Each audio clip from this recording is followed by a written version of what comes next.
हे anime watchers, welcome back.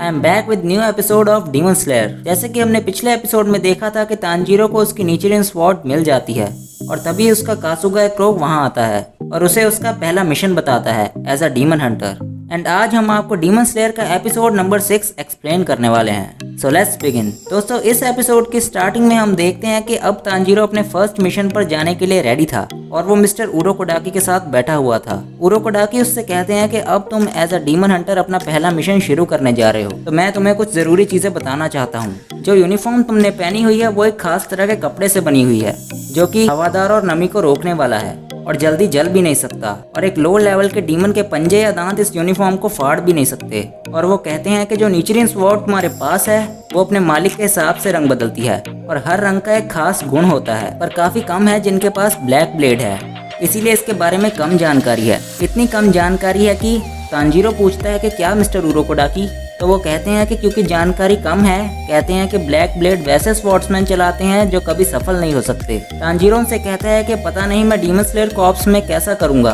पर जो भी हो मैं नेजुको को फिर से वापस इंसान में बदलूंगा ही। तो उरोकोडाकी कहते हैं हाँ सही कहा, मुझे यकीन है कि तुम कर लोगे। इसके बाद वो नेजुको को कैरी करने के लिए उसे एक वुडन बॉक्स देते हैं जिससे वो उसे दिन में भी कैरी कर सकता था, जो कि क्लाउड मिस्ट पाइन नाम की काफी हल्की लकड़ी से बना था। तांजीरो कहता है कि हाँ मिस्टर उरोकोडाकी, ये काफी हल्का है, और वो उन्हें शुक्रिया कहता है। इसके बाद वो नेजुको को उस बॉक्स के अंदर आने के लिए कहता है और नेजुको से कहता है कि अब हम हरदम साथ रहेंगे। फिर इसके बाद वो जाने के लिए निकलता है। इसके बाद हम देखते हैं कि तांजीरो चलता जा रहा था और तब वो उरोकोडाकी की बात याद करता है जब वो कहते हैं कि मुझे लगता है कि नेजुको अपनी स्ट्रेंथ सोकर पूरी करती है, ना कि ह्यूमन फ्लैश खाकर। और तब वो नेजुको से कहता है कि नेजुको तुम आराम करो। फिर कुछ देर बाद वो नॉर्थ वेस्ट के टाउन में पहुंचता है और सामने से एक लड़का चला आ रहा था जिसका नाम काजुमी था, और वो काफी सदमे में लग रहा था क्योंकि जब उसकी गर्लफ्रेंड सातोको गायब हुई थी तो वो उसके साथ ही था, जिसे रास्ते में जाते जाते तांजीरो भी देखता है। तब तांजीरो कुछ लोगों को बात करते हुए सुनता है कि हमेशा शाम होने के बाद जवान लड़कियां गायब हो जाती हैं और ये बहुत डरावना है। जो सुनकर तांजीरो उस लड़के को आवाज लगाता है मिस्टर काजुमी, और तब तांजीरो उससे कहता है कि वो उसकी कहानी सुनना चाहेगा। और तब सीन शिफ्ट होता है और हम देखते हैं कि काजुमी तांजीरो को उसी जगह पर ले आता है जहां सातोको गायब हुई थी, और वो तांजीरो से कहता है कि सातोको यहीं पर गायब हुई थी, तुम शायद यकीन ना करो। तो तांजीरो कहता है कि मुझे यकीन है, और ऐसा बोलकर वो एकदम से अपनी स्मेलिंग सेंस को यूज करके उस डीमन को स्मेल करता है और वो कहता है कि उस डीमन की स्मेल अभी भी आ रही है, पर ये अलग है, इसमें कुछ तो अजीब है। तांजीरो को ये सब करता देख काजुमी सोचता है कि ये बच्चा कौन है, और वो याद करता है कि कैसे उसकी गर्लफ्रेंड के डैड ने सातोको के गायब होने पर उसे मारा था। फिर तांजीरो स्मेल का पीछा करते हुए पूरे टाउन में उसे सूंघ रहा था और काजुमी भी उसके पीछे पीछे ही चल रहा था। इसके बाद अब ये सब करते हुए शाम हो चुकी थी। तब काजुमी तांजीरो से कहता है कि वो सच में गायब थी। तांजीरो कहता है कि मुझे यकीन है, आखिर मैं यहाँ इसीलिए आया हूँ। और फिर कुछ देर बाद रात हो जाती है। काजुमी कहता है कि क्या तुम चलते जाओगे? तांजीरो कहता है हाँ। काजुमी कहता है कि मुझे खुशी है कि तुमने मेरे लिए इतना सोचा, लेकिन क्या तुम अभी आराम करके कल शुरू नहीं कर सकते? तांजीरो कहता है कि वो चीजें रात को ही जागती हैं, इसीलिए वो आराम नहीं कर सकता। तभी वो कहता है कि उसे इस इलाके में एक नई स्मेल आ रही है जो कि आसपास ही होनी चाहिए। तभी उस टाउन के एक घर में एक मॉम अपनी बेटी से कहती है कि मैं चाहती हूँ कि तुम कुछ वक्त के लिए घर पर ही रहो। जिसके बाद वो लड़की अपने कमरे की तरफ सोने के लिए जाती है और तभी हम देखते हैं कि एक काला सा साया उसका पीछा कर रहा है।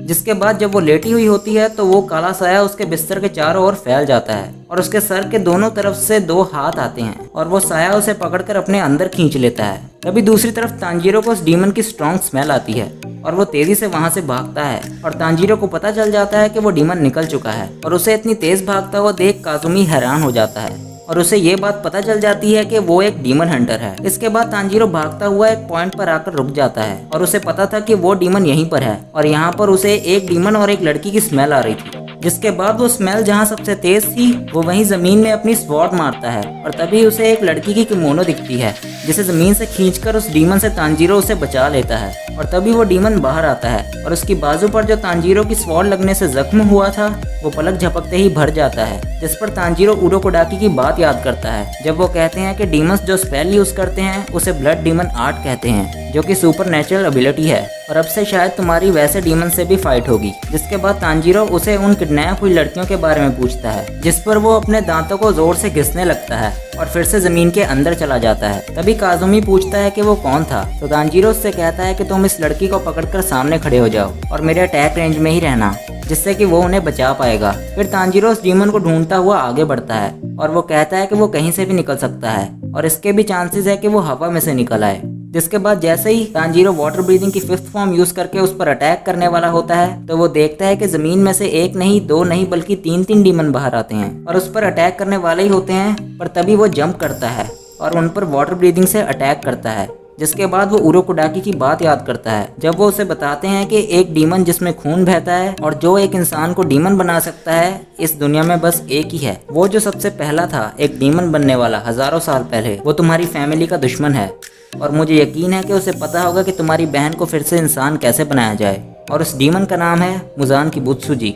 जिसके बाद वो फ्लैशबैक खत्म होता है और तांजीरो उन तीनों डीमंस के हाथ काट देता है, पर बीच में ही फॉर्म बदलने की वजह से उसने अटैक करने की सही जगह मिस कर दी थी और वो फिर से अंदर चले जाते हैं। और तभी काजुमी के पीछे से एक डीमन का हाथ उन पर अटैक करने ही वाला होता है। तभी तांजीरो उसे देखकर उस पर 2nd फॉर्म के साथ वाटर व्हील अटैक यूज करता है। इस बार फिर से उसने मिस कर दिया था। तांजीरो सोचता है कि मैं दूर तक उनका पीछा नहीं कर सकता और दूसरों को बचाते हुए वो पूरी तलवार नहीं चला सकता। इसके बाद एक डीमन बाहर आता है और तांजीरो पर चिल्लाता हुआ कहता है कि मेरे रास्ते से हट जाओ। वो लड़की 16 साल की हो चुकी है और अगर मैंने उसे जल्दी ही नहीं खाया तो वो अपना स्वाद खो देगी। जिसके बाद उसका दूसरा डुप्लीकेट डीमन बाहर आता है और कहता है कि शांत रहो मेरे डुप्लीकेट, ऐसे और भी रातें आएंगी।